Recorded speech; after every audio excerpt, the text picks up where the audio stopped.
নজর রাখবো পরবর্তী সংবাদে।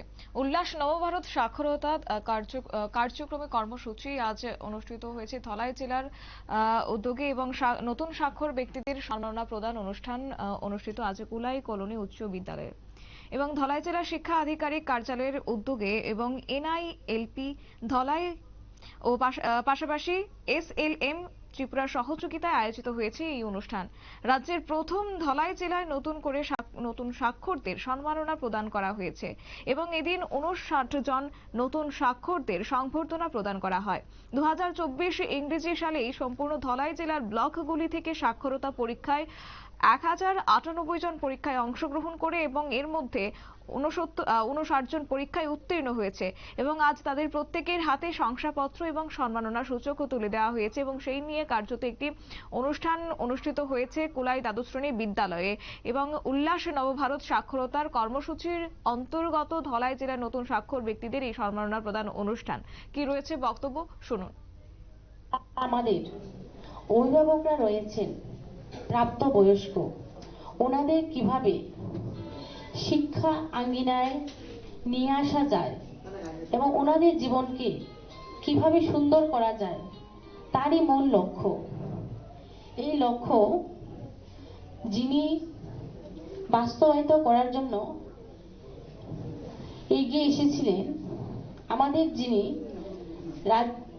ভারতের যশস্বী প্রধানমন্ত্রী, উনি চিন্তা করেছিলেন যদি আমরা দেশকে এগিয়ে নিয়ে যেতে চাই তাহলে দেশের প্রতিটা মানুষকে সুশিক্ষায় শিক্ষিত হতে হবে।